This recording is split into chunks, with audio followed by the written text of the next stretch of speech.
Hi everybody and welcome on board this Sealine 285 Ambassador for a look around her cockpit and interior in glorious virtual reality. So what does that mean to you? Well, that means that you can click and drag or swipe your screen up, down, left or right, and you can look around where you like, when you like. And we hope this new thing will allow you to feel like you're on the boat without actually being here. How cool is that?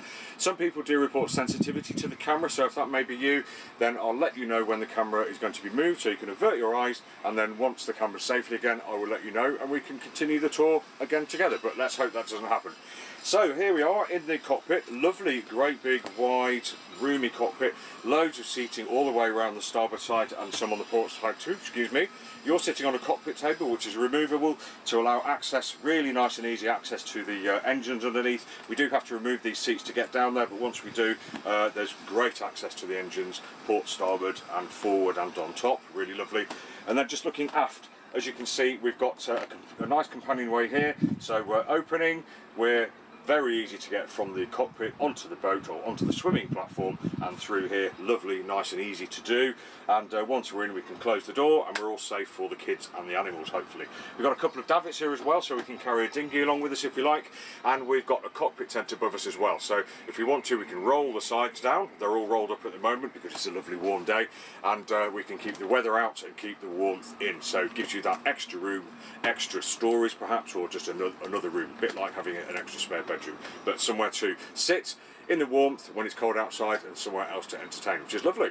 Dotted around the cabin we've got various isolators, we've got sockets, etc, etc. There really is plenty in this cockpit to keep you occupied, and it's a nice space. So let's pick you up for the first time and I'll take you over to where the helm would be sitting. So there we go. I'll just stand behind the seat here. Now you can see we've got a nice long bench seat here, so there's an extra wide seat for one, or a double seat here, and a slightly more padded seat for the helm here, I think.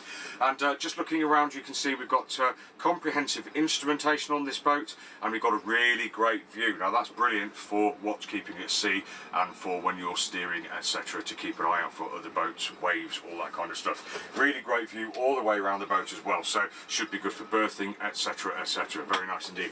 Now there's a couple of steps up to the cockpit here, so you're raised, which is great, gives you that view. Over us we've got the radar arch, which isn't a radar arch because there's no radar, but we do have antennae up there, horn, searchlights, etc, etc. And then forwards, you can see, if I just hop up and sit with you, there we go, I'm in the helm seat. We've got the wheel, we've got some electric switches here, we've got various controls here, we've got the throttles, we've got more bits and pieces here, we've got the outdrive position, we've got the port and starboard engine instrumentation, the compass, speed and depth, GPS, etc. So really nice comprehensive set of instrumentation and controls, which like I said, should enable you to drive or helm this boat safely. Some people would say that she could benefit from some more modern equipment here. Perhaps that would help, it would increase the safety even more, but at the moment I think she's reasonably well looked after. And you are sitting on the navigation table, so underneath this clear perspex we can stick a chart under there and see exactly where we're going. A bit old school these days, but we can do it nevertheless, so really good.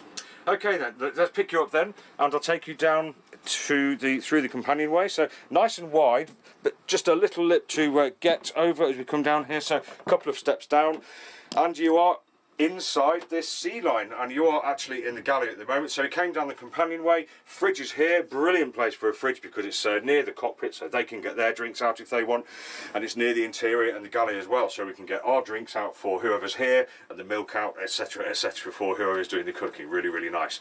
Galley to port, cabin and head to starboard, and the interior to the saloon to forwards. But let's talk about the galley first. Well, first of all, we've got the cooker under here, we've got a cover there which covers it up nicely, gives you more work surface. We've got twin sinks underneath here, great idea, a cool box here as well, and room for our plates and our cups and saucers, etc, behind there to keep those in place whilst we're underway.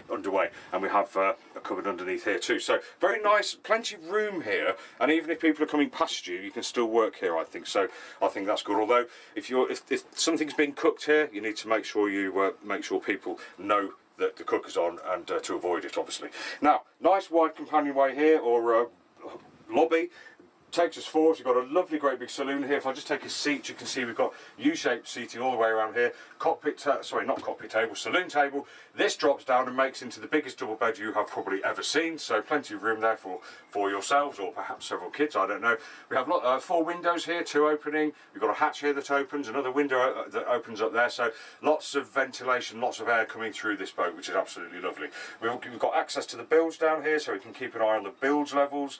Not that there's anything in there at the moment, which is nice. We've got carpet throughout, and really, really nice quality wood feeling as well. So talking about wood on the starboard side here, we've got a wall of it. So up here we've got the electrics panel. We've got a lovely old vintage VHF there, I have to say. Heating controls, water contents, battery charging, etc, etc, a bit of stowage, and we've got 2 lovely great big doors here. So let's venture in and see what we can find, shall we? So there we are, we've got the door open. I will pick you up and I'll place you on the starboard berth there, and as you can see, lovely great big beds. Well, we've got 2 singles at the moment. We've got the cushions here to make it into a nice large size double, which is lovely. The head height here is compromised, obviously, because we've got the this is where your feet would be if you're at the helm or the helm's first mate. But that's how powerboats are designed, really. Basically, we've got the inboard window there. We've got an outboard window there. So with the grey, fairly contemporary kind of interior, looks fine. You won't be able to sit and read in the inboard berth here, I don't think, but on the outboard side you may be able to. But let's face it, when we're in a cabin, we're going to bed, aren't we? So we're going to be lying down, so this shouldn't matter too much. But it doesn't feel claustrophobic in here to me at all, so that's fine. Plenty of room here in the lobby when we close the door. I find 5'9", so we're probably about 6 feet here, and it does slope down slightly here, so slightly less, but there is room in here to stand and get changed, or sit and get changed. And of course you've got the locker on the outboard side there, so room for your longer garment, etc, etc. So very nice.